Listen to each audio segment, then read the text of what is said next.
So for today's video mga kalods, gawa tayo ng masarap na ulam. So magitan ng malunggay with kuko mama fresh gata mga kalods. So ito lang ginagawa ko mga kalods. Gumawa tayo ng paksiw mga kalods. Yan, paksiw yun mga kalods. Kompleto ricado na yan mga kalods. Andyan yung mga lahat-lahat.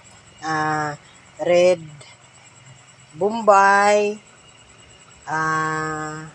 sili na maanghang yung malalaki mga kalods, tapos luya.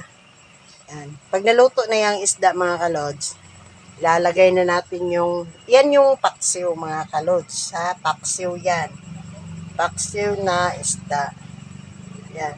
Pag naluto na yung isda mga kalods, so ilalagay na natin yung malunggay.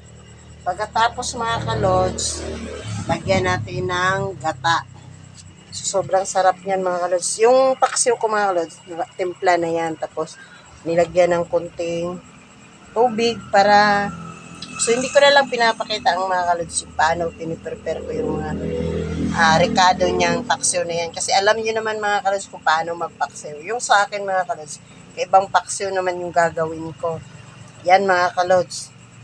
Paksiw na may gata, na may malunggay. So, sobrang sarap nito mga kalods. Baka gusto nyong try din.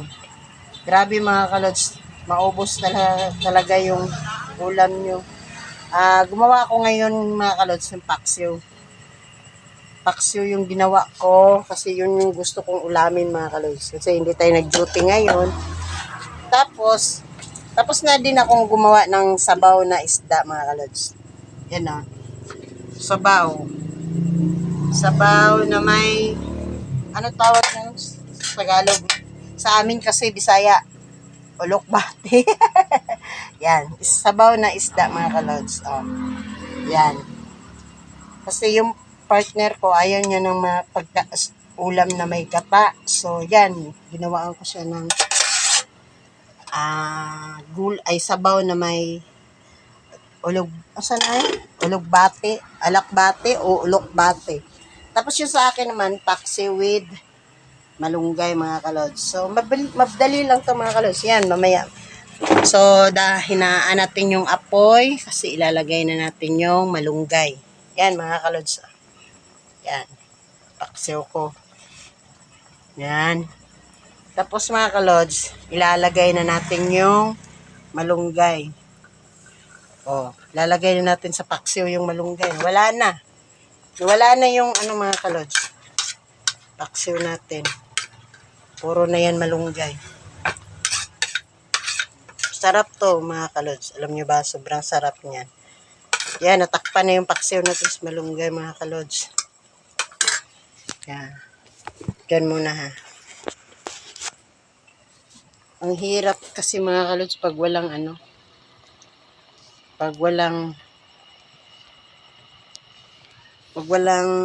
nakahawak. Yan. Diyan natin lagay mga kalods. Tapos, nalagay na yung malunggay mga kalods. So, open na natin yung gata natin. Yan. Huwag mo nang haluin mga kalods habang lalagay na natin. Ang hirap talaga mga kalods. So, yun yung malunggay mga kalods. Doon na, nahalo na sa lalagay na natin yung fresh gata natin.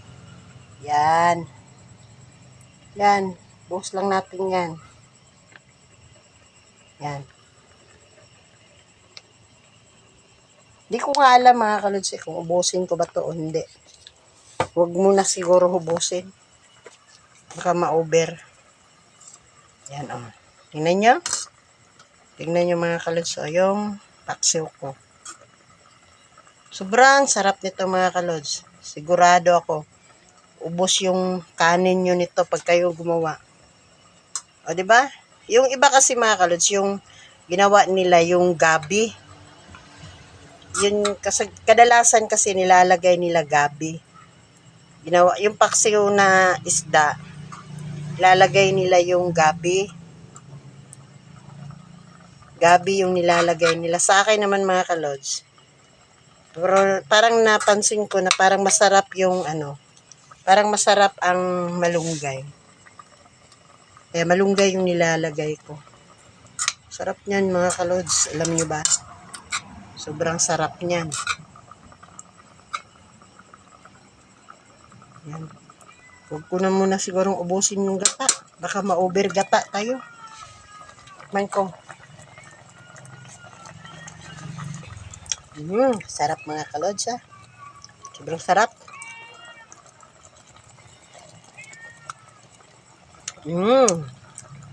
Sobrang sarap. Yan. So, hanggang dito na lang mga kalods ha. Kung sinong gustong gumawa ng ganyan, dali lang yan. So, bye-bye. Thank you for watching mga kalods. Love you all.